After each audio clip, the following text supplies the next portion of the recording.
Welcome. Welcome to your breath. Listening to the stories you tell yourself. Are they kind? Are they not kind? Are they just ways that we try to support ourselves as we navigate life, as we navigate death,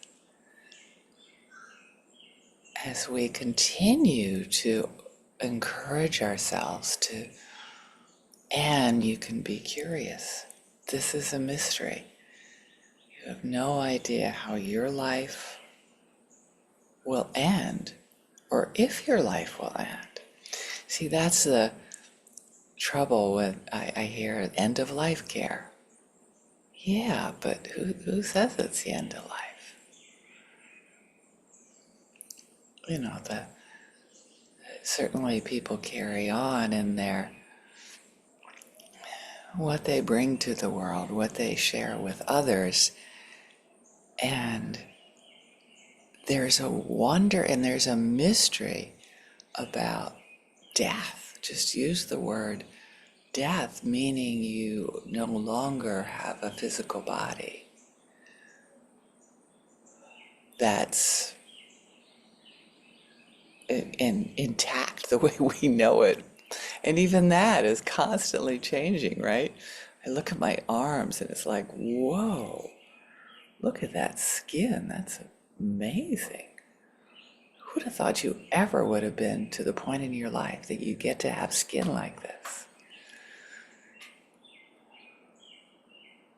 That it looks like curtains draped over a frame.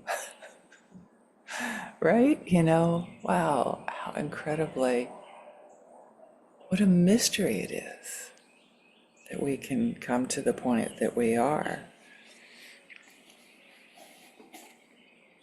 And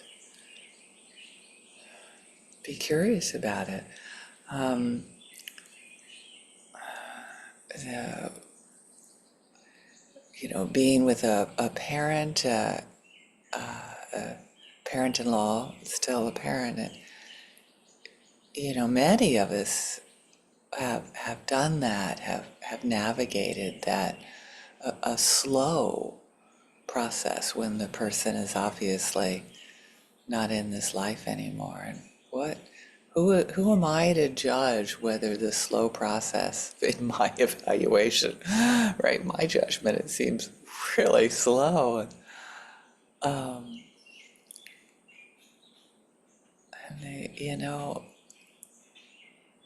who am I to judge? I have no idea what's slow, what's fast. Around death is such a mystery. Sometimes, like, it's so quick. And it could be, that I will not be on this call tomorrow for some reason. And can I love into that and ache into that? The missing and the, oh boy, I get to find out what that's like. And I don't know. So much for me of inviting in awe and wonder and curiosity is really embracing that that there's things that I think I know, and they're, who knows, that they're false.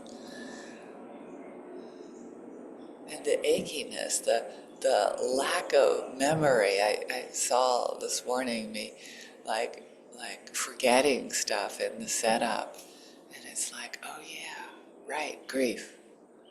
That's what happens. I remember now. Yeah, I'm going to be looking for something that I'm carrying around. And that's what I was doing. Like, oh.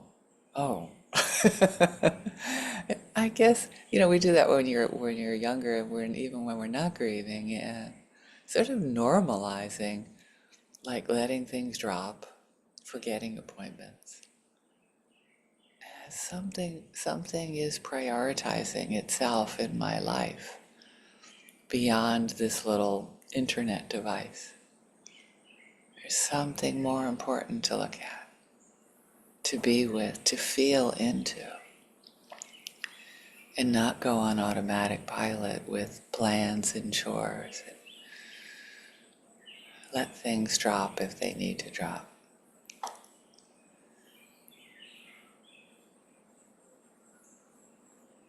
That mystery of death.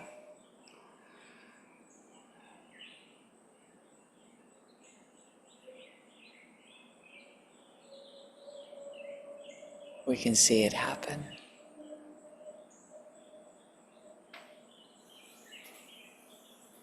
Around us in the world, there's nothing wrong about it.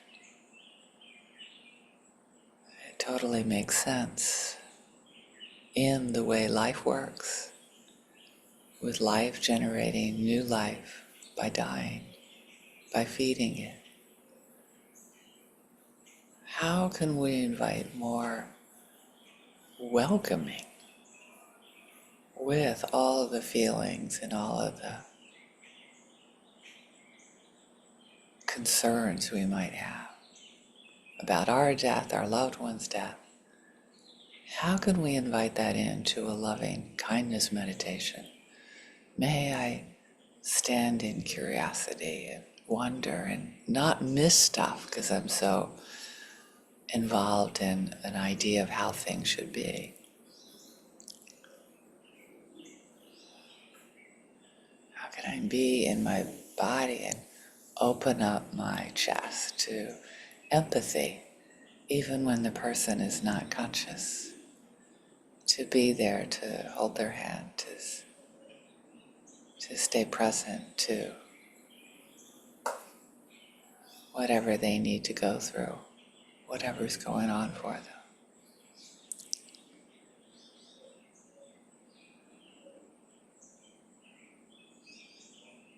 Let go of any ideas that I can control it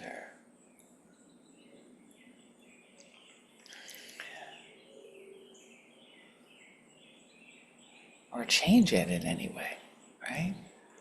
Well, who am I to think that I can change it for the better?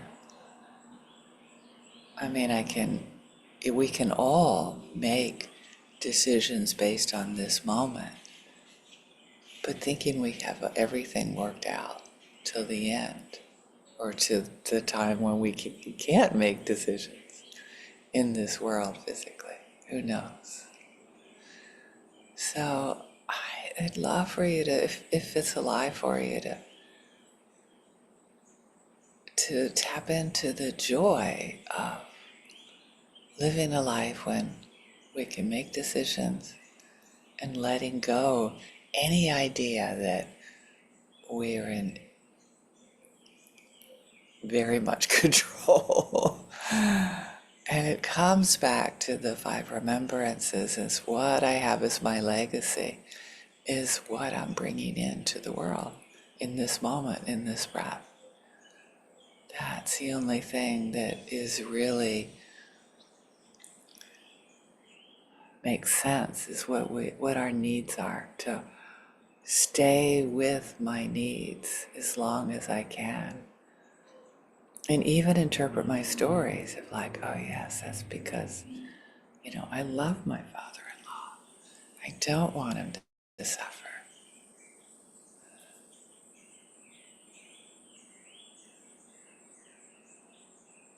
Can I stay with my needs? And can I bring that into the world? Can I express that? Can I step with lotus flowers blooming, because each step is so filled with love? This moment, this breath, is the only semblance of control I have in the world. And I can let my tears flow. I can let the forgetfulness flow.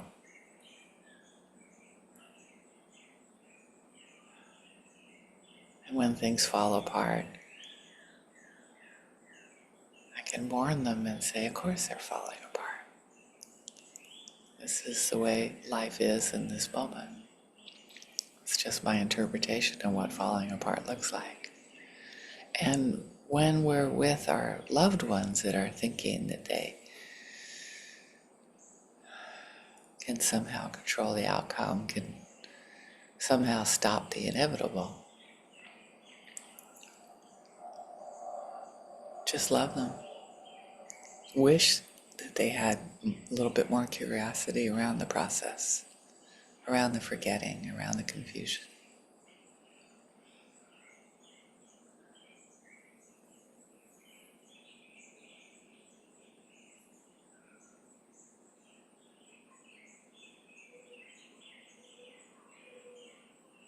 And of course, the people, the neutral people around us, they're all going through the same thing.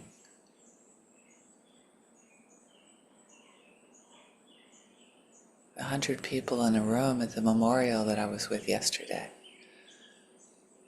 They're all in different stages of celebrating the person's life, missing them, kicking themselves for something or another, just like me.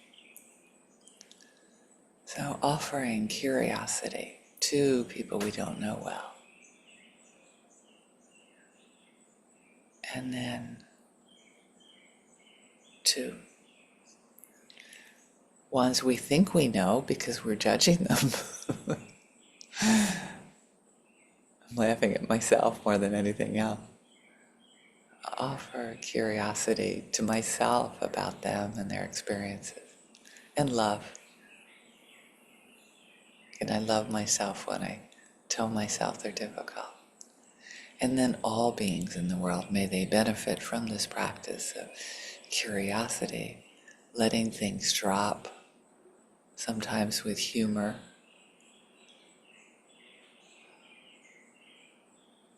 always with understanding and care when we can access it, when we have the capacity. Thank you so much. I appreciate your presence. I appreciate that I could show up today.